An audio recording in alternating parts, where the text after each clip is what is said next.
Hello friends, स्वागत है आपका पीएस अफेयर्स में। आपको अभी स्क्रीन पे एक दिख रही होगी एक अजीब सी मिनी बस जो कि ट्रैक पे खड़ी हुई है। जानेंगे इसके बारे में भी और डेली के करंट अफेयर्स जो कि हमारे एग्जाम पॉइंट ऑफ व्यू से इंपॉर्टेंट बन सकते हैं। स्वागत करता हूं आपका पीएस अफेयर्स में एक बार फिर से। आज है 7 जनवरी 2022। तो दोस्तों टाइम वेस्ट नहीं करते हैं, बढ़ते हैं अपने सबसे पहले क्वेश्चन की ओर। और पहला क्वेश्चन है, किस शहर में हार्टफुलनेस इंटरनेशनल योग अकेडमी की आधारशिला रखी गई? 4 ऑप्शन हैं आपके सामने, नई दिल्ली, हरिद्वार, हैदराबाद या पटना। इस क्वेश्चन का आंसर आप बहुत आसानी से दे सकते हैं। मैं आपको एक हिंट देता हूँ उसके बाद। हिंट ऐसी है कि जो यहाँ के एमपी हैं, मेंबर ऑफ पार्लियामेंट हैं, वो हैं आपके AIMIM पार्टी से ताल्लुकात रखने वाले असुद्दीन ओवैसी। अब आप समझ गए होंगे असुद्दीन ओवैसी, तो जो सही आंसर है वो है हैदराबाद। हैदराबाद में हमारे जो आयुष मिनिस्टर हैं सर्बानंद सोनोवाल जी, उनके द्वारा हार्टफुलनेस इंटरनेशनल योग अकादमी की आधारशिला रखी गई है। साथ साथ यहाँ पर एक और रिकॉर्ड बनाने का प्रयास किया जा रहा है, 75 करोड़ सूर्य नमस्कार। याद रखिएगा, 75 करोड़ सूर्य नमस्कार जो हमारा आज़ादी का अमृत महोत्सव है, इसके अंतर्गत इस रिकॉर्ड को बनाने का प्रयास किया जा रहा है। तेलंगाना, जिसकी राजधानी हैदराबाद है, और यहाँ के जो सीएम है वो है चंद्रशेखर राव जी, और जो यहाँ के गवर्नर हैंगी वो हैं तमिलसाई सौंदरराजन। बढ़ते हैं अगले क्वेश्चन की ओर, जो कि अगली न्यूज़ है। कौन सा उच्च न्यायालय भारत का पहला कागज रहित न्यायालय बना? 4 ऑप्शन है, Kolkata high court, Kerala high court, Mumbai high court, Allahabad high court. तो जो इसका राइट आंसर है वो है Kerala high court. Option number B is the right answer of this question. Option number B, Kerala high court पहला कागज रहित न्यायालय बना है। इसके साथ साथ मैं आपको बता चलूँ, केरल सबसे ज़्यादा, अगर आप भारत में लिटरेसी रेट देखेंगे किस राज्य का है तो केरल का है, या साक्षरता दर केरल की है। केरल के जो एट प्रेजेंट चीफ मिनिस्टर हैं, मुख्यमंत्री हैं, वो हैं पिनराई विजयन, और केरल के जो गवर्नर हैं वो हैं आरिफ मोहम्मद खान। इसके साथ साथ केरल में कुछ फेमस राष्ट्रीय उद्यान मैं आपको बताता चलूँ। राष्ट्रीय उद्यानों में, या फिर नेशनल पार्क जिसे आप कह सकते हो, इरविकुलम राष्ट्रीय उद्यान, one of the famous national park of Kerala. Eravikulam राष्ट्रीय उद्यान, साइलेंट वैली राष्ट्रीय उद्यान, पेरियर राष्ट्रीय उद्यान, इसके अलावा पंपादम शोला, मतिकेद्दम शोला, ये कुछ फेमस राष्ट्रीय उद्यान हैं केरल के। बढ़ते हैं अगली न्यूज़ की ओर। रेलवे बोर्ड के नए चेयरमैन के रूप में किसे नियुक्त किया गया है? 4 ऑप्शन हैं आपके सामने, अश्विनी वैष्णव, विनय कुमार त्रिपाठी, अलका मित्तल या विनोद कन्नन। तो जो इसका सही आंसर है वो है Vinay Kumar Tripathi. Option number B. उम्मीद करूंगा आप इसे ध्यान से याद रखेंगे। विनय कुमार त्रिपाठी को रेलवे बोर्ड के नए चेयरमैन के रूप में नियुक्त किया गया है। तो ये अश्विनी वैष्णव कौन है? अश्विनी वैष्णव एट प्रेजेंट हमारे रेल मिनिस्टर हैं, या फिर रेल मंत्री हैं। अश्विनी वैष्णव रेल मंत्री हैं। विनोद कन्नन विस्तारा एयरलाइन के न्यू MD और CEO बनाए गए हैं। इसके अलावा अलका मित्तल के भी हम आगे देखेंगे। उससे पहले हम बताते चलें आपको रेलवे का थोड़ा सा एक इतिहास छोटा सा। इंडियन रेलवे की जो शुरुआत की हुई थी वो हुई थी आपकी 16 अप्रैल 1853 में। इस दिन पहली ट्रेन जो थी मुंबई टू ठाणे चलाई गई थी, 35 किलोमीटर की दूरी थी। इसके साथ साथ जो पहले रेल मिनिस्टर थे उनका नाम था जॉन मथाई। और भारत में जो कुल रेलवे जोन है वो है 17, including Kolkata metro railway zone. Ashwini Vaishnaw at present railway minister. बढ़ते अगली न्यूज़ की ओर। तेल और प्राकृतिक गैस निगम की पहली महिला प्रमुख के रूप में किसे नियुक्त किया गया? महिला सशक्तिकरण पे बहुत ज़्यादा जोर, और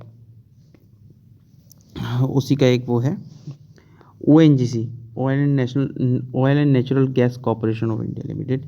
इसकी पहली महिला प्रमुख के रूप में नियुक्त किया गया है अलका मित्तल को। Option number A is the right answer. Alka Mittal पहली प्रमुख बनी है ONGC की। याद रखिए, बहुत इंपॉर्टेंट क्वेश्चन है। जहाँ पे महिला अगर आपको दिख रही है, पहली बार कोई पहली महिला बनी है, तो ये अपने आप से इटसेल्फ ये क्वेश्चन इंपॉर्टेंट हो जाता है। रेखा शर्मा कौन है? तो ये नेशनल वुमेन कमीशन की हेड है। हरना संधू मिस यूनिवर्स 2021, इससे जो हरना सिंधु है इनसे पहले भी 2 बार इंडिया मिस यूनिवर्स खिताब जीत चुकी है। ये थर्ड टाइम था हरना सिंधु ने मिस यूनिवर्स का खिताब जीता है इंडिया के लिए। 1994 में सुष्मिता सेन और सन 2000 में लारा दत्ता मिस यूनिवर्स का खिताब जीत चुकी है। ओएनजीसी में निदेशक मानव संसाधन अलका मित्तल को भारत के सबसे बड़े तेल और गैस उत्पादक तेल और प्राकृतिक निगम गैस ऑयल नेचुरल गैस के नए अंतरिम अध्यक्ष और प्रबंधक निदेशक के रूप में अतिरिक्त प्रभार दिया गया है। बढ़ते हैं अगली न्यूज़ की ओर। किस कंपनी ने विश्व की पहली 3 ट्रिलियन मार्केट कैपिटल हासिल करने का रिकॉर्ड बनाया है? मतलब 3 ट्रिलियन जिसकी मार्केट कैपिटल हो वह कौन सी कंपनी बनी है? 4 ऑप्शन हैं आपके सामने, Amazon, Apple ink, Reliance India limited या फिर मैकडोनल्ड्स। तो जो इसका सही आंसर है वो है आपका एप्पल इंक। एप्पल इंक ने अभी रिसेंट में 3 ट्रिलियन मार्केट कैपिटल हासिल करने का रिकॉर्ड बनाया है। अभी शेयर मार्केट में इनके शेयर की वैल्यू एक साथ अचानक से बढ़ी थी, जिसके कारण ये 3 ट्रिलियन की मार्केट वैल्यू या मार्केट कैपिटल को हासिल करने में कामयाब हुए थे। लेकिन बाद में इनकी जो शेयर्स की वैल्यू तो गिर गई थी, लेकिन फिर भी ये पहली ऐसी कंपनी बनी है जिसका जो मार्केट कैपिटल है वो 3 ट्रिलियन रहा। बढ़ते हैं अगली न्यूज़ की ओर। अगली न्यूज़ है, किस जर्नलिस्ट को मरणोपरांत मुंबई प्रेस क्लब द्वारा 2020 के लिए जर्नलिस्ट ऑफ द ईयर के रूप में सम्मानित किया गया है? ऑप्शंस हैं आपके सामने, दानिश सिद्दीकी, नमिता गोखले, प्रकाश सिन्हा या नीलमणि फुकन। चारों ही इम्पोर्टेंट हैं, चारों ही ऑप्शन ऐसे रखे गए हैं। तो इसका सही मैं जो आपको देता चलूँ, जो इसका सही आंसर है वो है दानिश सिद्दीकी। ये न्यूज़ में बने हुए थे, अगर आपने न्यूज़ लास्ट ईयर देखी हो तो। ये एक जर्नलिस्ट थे जो कि फ़ोटो जर्नलिस्ट थे एक्चुअल में। तो अपने असाइनमेंट के द्वारा ये मौजूद थे अफ़गानिस्तान में। वहाँ पर जो तालिबान के द्वारा इनको मार दिया गया था, अपने जब ये जर्नलिज्म कर रहे थे उस दौरान ही। तो मुंबई प्रेस क्लब द्वारा 2020 के लिए जर्नलिस्ट ऑफ द ईयर के रूप में मरणोपरांत इनको सम्मानित किया गया है। सीजीआई जो चीफ जस्टिस ऑफ इंडिया है वी रमन्ना, उन्होंने वार्षिक Redink award for excellence in journalism प्रस्तुत किया। इसके अलावा आपने देखा होगा अगला ऑप्शन था नमिता गोखले, प्रकाश सिन्हा और नीलमणि फुकन। तो इन सब के बारे में देख लेते हैं जल्दी से। असमिया साहित्यकार हैं नीलमणि फुकन। इनको 56वां ज्ञानपीठ पुरस्कार दिए जाने की घोषणा की गई है। इसके साथ साथ 2022 के लिए 57वां ज्ञानपीठ पुरस्कार कोंकणी साहित्यकार दामोदर मौजो को दिया गया है। याद रखिएगा, 56वां जो ज्ञानपीठ पुरस्कार है नीलमणि फुकन को, और 57वां ज्ञानपीठ पुरस्कार है वो दिया गया है जो कोंकणी साहित्यकार हैं दामोदर मौजो को। पहला ज्ञानपीठ पुरस्कार किसको दिया गया था? तो 1965 में मलयालम लेखक थे जी शंकर कुरूप, उनको प्रदान किया गया था।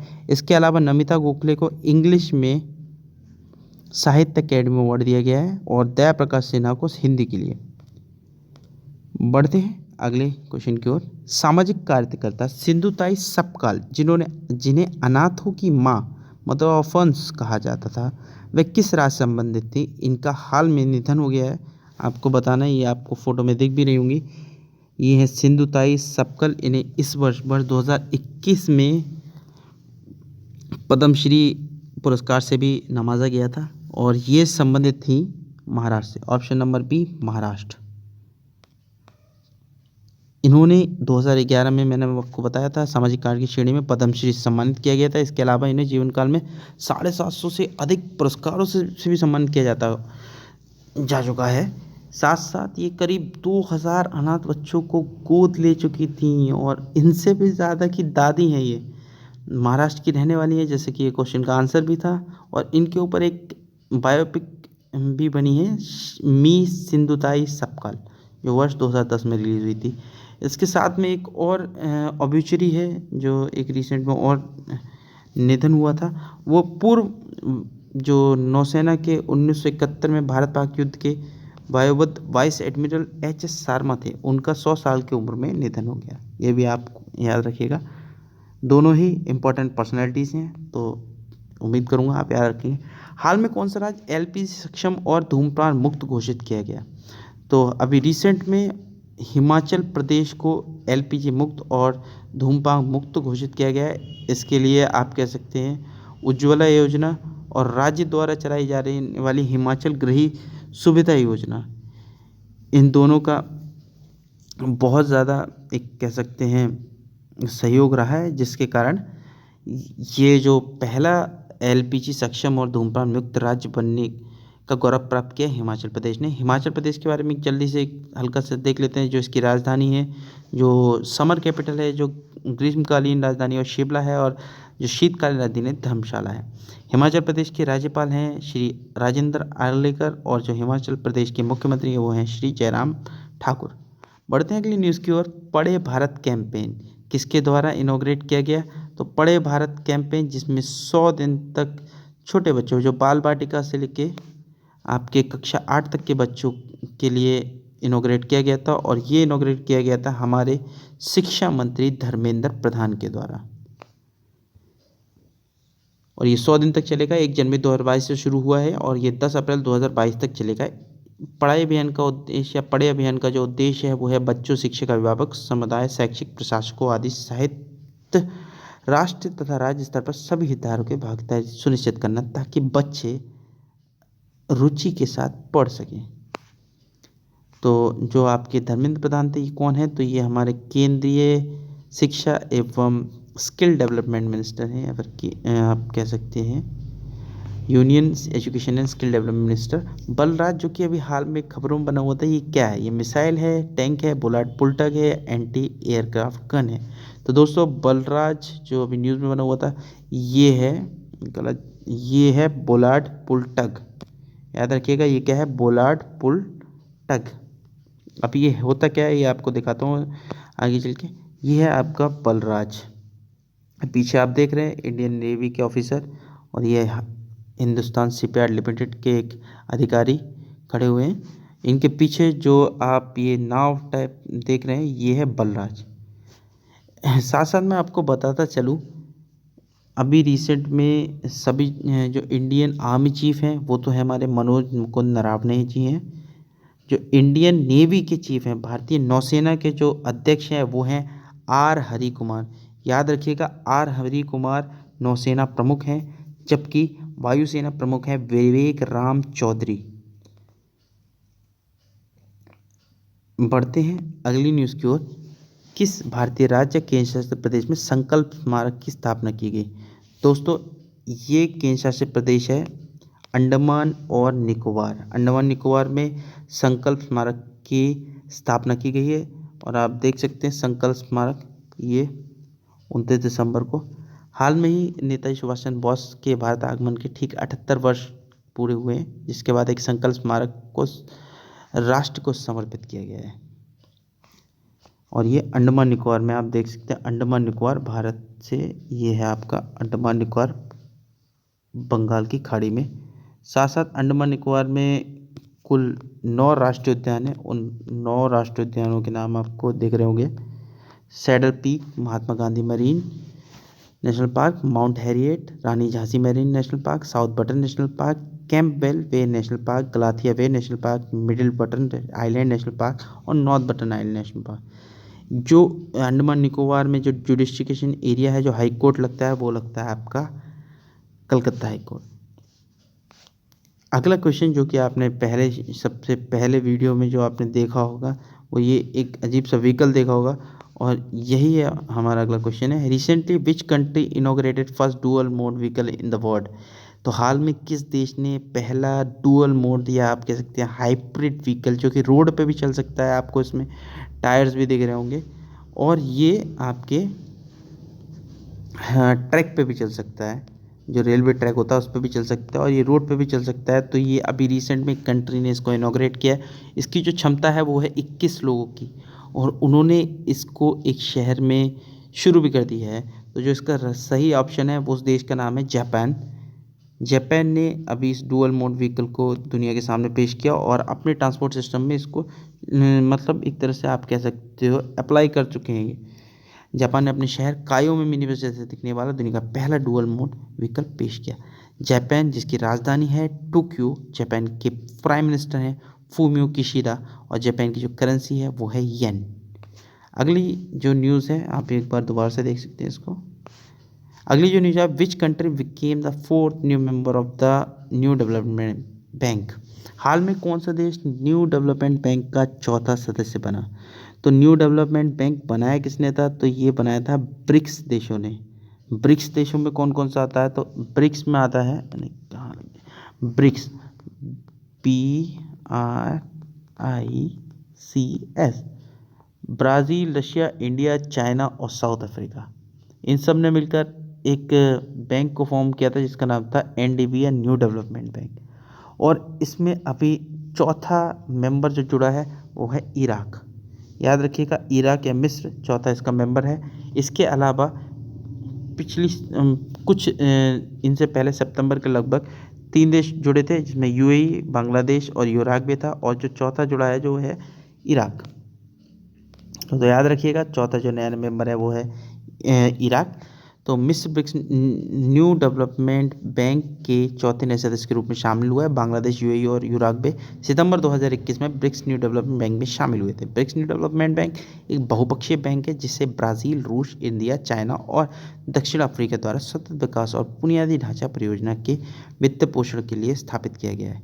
न्यू डेवलपमेंट बैंक का मुख्यालय शंघाई, चाइना में है। न्यू डेवलपमेंट बैंक के जो अध्यक्ष हैं वो है मार्कोस प्राडो टाइजो, और न्यू डेवलपमेंट बैंक के संस्थापक आपको मैंने बता दिया। ब्रिक्स जो समूह है वो है न्यू डेवलपमेंट बैंक की स्थापना हुई थी 15 जुलाई 2014 को। तो दोस्तों ये था आज के सारे जो इम्पोर्टेंट जितने भी करंट अफेयर्स के जो क्वेश्चंस बन सकते थे। उम्मीद करूँगा आपको ये वीडियो पसंद आया होगा। अगर पसंद आया तो प्लीज़ लाइक करें, शेयर करें, और अभी तक आपने अगर चैनल को सब्सक्राइब नहीं किया है तो चैनल सब्सक्राइब करें। साथ साथ ये जो रेड आइकन होता है जो कि आपके बेल आइकन होता है उसको आप दबा दें ताकि हमारे चैनल से जुड़े जितने भी डेली अपडेट्स हैं, रेगुलर अपडेट्स आपको मिलते रहें। तो दोस्तों thank you very much for watching and